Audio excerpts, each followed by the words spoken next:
పర్చూరులో శ్రీ సురక్ష hospital నూతన ప్రారంభాన్ని పర్చూరు శాసనసభ్యులు ఏలూరి సాంబశివరావు ప్రారంభించారు. కార్యక్రమంలో ఎమ్మెల్యే సాంబశివరావు మాట్లాడుతూ పర్చూరు పరిసర ప్రాంత ప్రజలకు మెరుగైన వైద్య సౌకర్యాలు ఈ రోజు నుండి అందుబాటులోకి వచ్చిందని అన్నారు. ప్రజలు ఈ అవకాశాన్ని వినియోగపరచుకోవాలని అన్నారు.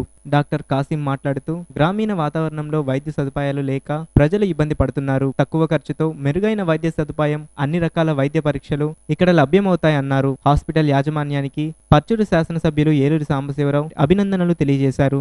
London, Paris, Malaysia, Singapore, Dubai, Mecca మొదలగు విదేశాలలో పనిచేసి మంచి నైపుణ్యం కలిగిన వైద్యులు ఇక్కడ అందుబాటులో ఉంటారన్నారు.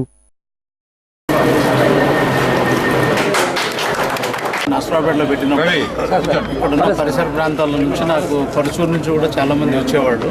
మెయిన్ షుగరు, బీపీ, పక్షవాతం వచ్చేవాళ్ళు. చాలా ఇక్కడ ఫెసిలిటీస్, మెడికల్ ఫెసిలిటీస్ చాలా తక్కువ ఉన్నాయి ఇక్కడ. సో అది నేను మైండ్లో పెట్టుకొని మన వాళ్ళకి అందరికీ చాలా తక్కువలో వైద్యం ఇప్పించాలని, చాలా నాణ్యమైన వైద్యం ఇవ్వాలని నా కోరిక నేను ఇక్కడ పెట్టాను. ఇప్పుడు ఫర్దర్గా నేను ఏం చేయాలంటే ఇప్పుడు ఒక్కొక్క డిపార్ట్మెంట్ తెచ్చి కూడా ఇక్కడ ఆర్థోపెడిక్ అని వేరే వేరే నరాలకు సంబంధించింది అవన్నీ కూడా నేను సదుపాయం చేయాలని ముందు ప్లాన్ చేస్తున్నాను. డాక్టర్ కాసిం గారి ఆధ్వర్యంలో శ్రీ సురక్ష హాస్పిటల్ని మొదలుపెట్టడం జరిగింది. ఇక్కడ పూర్తిగా ఈ చుట్టుపక్కల ప్రాంతంలోని ప్రజలకి మంచి వైద్యం అందుబాటులో ఉండేందుకు ఒక చక్కటి వాతావరణంలో ల్యాబ్, మెడికల్ షాప్ అన్నీ కలిసి ఉండేటట్టుగా మంచి డాక్టర్స్ గ్రూప్తో కలిపి వారు ఈ శ్రీ సురక్ష హాస్పిటల్స్ని పర్చూరులో 2వ బ్రాంచ్గా మొదలుపెట్టడం జరిగింది.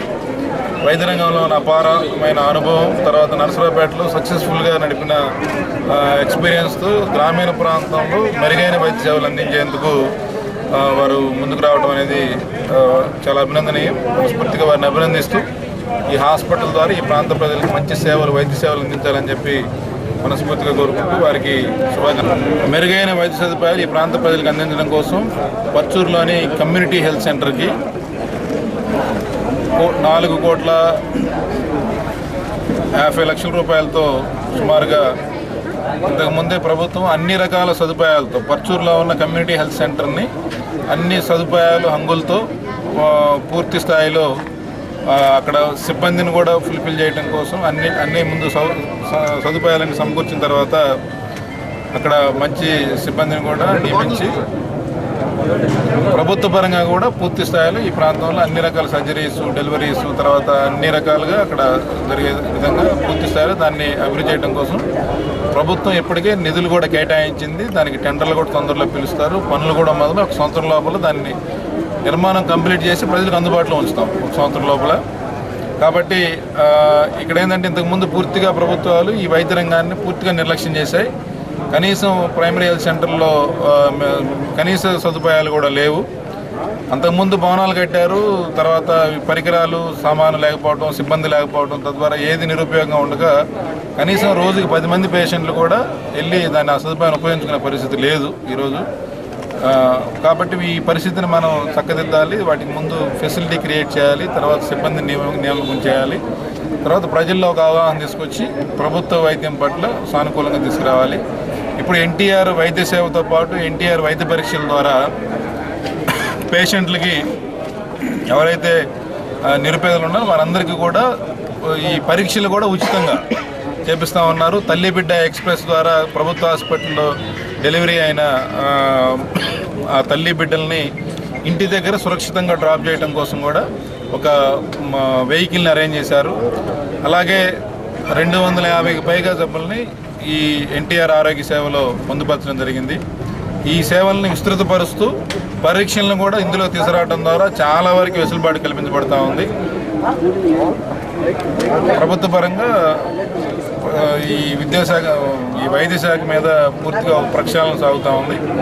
ముఖ్యమంత్రి గారు కూడా దీని మీద ఒక స్పష్టంగా గ్రామీణ ప్రాంతంలో ఉన్న ప్రతి నిరుపేదలకి మెరుగైన వైద్య సదుపాయం చేయాలని లక్ష్యంతో పనిచేస్తూ ఉన్నారు. ప్రభుత్వం కూడా తీవ్రంగా ఆలోచిస్తూ ఉంది. ఈ యాక్సిడెంట్స్ మూలాన చాలా ఇబ్బంది జరుగుతుంది. ఈ రోడ్డు యాక్సిడెంట్ జరిగినప్పుడు ఇతర ఇంకా బెటర్ వైద్యం అందించాలంటే ఏ విధంగా అందించాలి, వాళ్ళకి ఆతిథ్యం ఏం చేయాలి, దీని మీద కూడా ప్రభుత్వం ఒక ఆలోచన చేస్తూ ఉంది. అది కూడా త్వరలో కార్యరూపం దాల్చుతుందని చెప్పి పర్చూరు మండలం అన్నంబొట్లవారిపాలెంలో పేదలు నివసించే 2 కాలనీల్లో నీరు లేక ఇబ్బంది పడుతున్న పరిస్థితిని గమనించిన గ్రామంలోని గోరంట్ల రత్తయ్య కుమారులు గోరంట్ల వెంకట్రావు, శ్రీనివాసరావు మరియు గ్రామస్తుల సహకారంతో ట్యాంకర్ల ద్వారా ఉచిత నీటిని ఇంటికి 200 లీటర్ల చొప్పున సరఫరా చేస్తున్నారు. నీటిని సరఫరా చేస్తున్న అప్పలనేని సాంబశివరావు మాట్లాడుతూ గ్రామంలోని నీటి కొరత ఎక్కువగా ఉందని, పేదలు నీరుని కొనలేకపోవటాన్ని గమనించి మా వంతు సహాయంగా 2 కాలనీలకు ఇంటికి 200 లీటర్ల నీటిని సరఫరా చేయాలని నిర్ణయించుకున్నామని అన్నారు. గ్రామంలో ఎన్నాళ్ళు నీటి కొరత ఉంటే అన్నాళ్ళు ఈ ఉచిత నీటి పంపిణీ కార్యక్రమం జరుగుతుందని అన్నారు. సోమిపల్లి పవన్ బాబు, కొనకంచి సుబ్బారావు, ఇడుపులపాటి నాగేశ్వరరావు, మర్రి నాగయ్య, చెన్నుపాటి శ్రీనివాసరావు తదితరుల సహకారంతో పసుమర్తి నుండి నీటిని తెచ్చి ఉచితంగా పంపిణీ చేస్తున్నారు.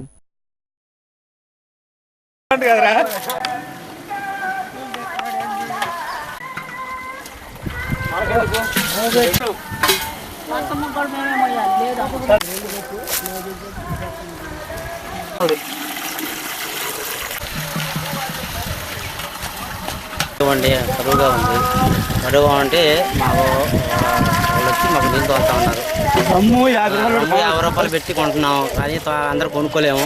దానివల్ల దాతలు మాకు నీళ్ళు సప్లై చేస్తున్నారు. ఇంటికి 200 లీటర్లు ఇస్తున్నాము. చాలా అంటున్నారు. రేచాయించి రోజు మార్చి రోజు దోలుదాం. నీళ్ళు ఎన్నాళ్ళు కాకపోతే అన్నాలు తాగుతాం. పర్చూరు మండలం అన్నంబొట్లవారిపాలెం గ్రామంలో నీటి ఎద్దడి తీవ్ర రూపం దాచింది. గ్రామ ప్రజలు డ్రమ్ము 50 రూపాయలు వెచ్చించినా నీరు దొరకని పరిస్థితి. 14 గ్రామాలకు నీరు అందించాల్సిన గ్రామం తమ గ్రామంలో నీరు లేకపోవటాన్ని ప్రజలు తీవ్ర ఆందోళన చెందుతున్నారు. అధికారులు వెంటనే స్పందించి నీటిని ట్యాంకర్లలోనైనా సరఫరా చేయవలసిందిగా ప్రజలు కోరుతున్నారు.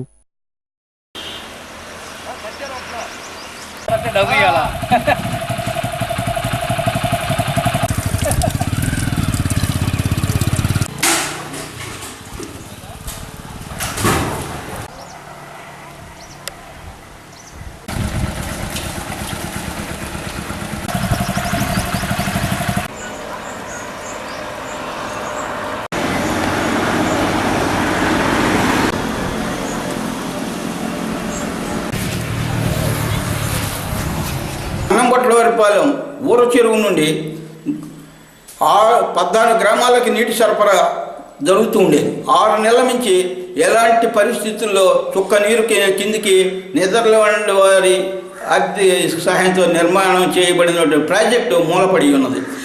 ఇప్పుడు ప్రతి చిన్న వ్యవసాయదారుడు కావచ్చు, కూలికి వచ్చినోడు కావచ్చు, లేకపోతే పేద కుటుంబాలు అనేకం ఉన్నాయి. ఈ 14 గ్రామాలు వ్యవసాయం మీద ఆధారపడినటువంటి గ్రామాలు కావున వీళ్ళకి మంచినీటి సరఫరా చేయటం కోసం ఏ విధంగా చర్యలు తీసుకుంటే ఈ గ్రామాలని మంచినీటి కొరతను తీర్చడానికి అవకాశాలు ఉన్నాయో అన్నిటినీ పరిశోధించి త్వరితగతిన ఇప్పుడు తాత్కాలికంగానైనా ఈ నీటిని ఈ ప్రజలకి ట్యాంకర్ ద్వారా ఏదైనా తోలి వీళ్ళందరూ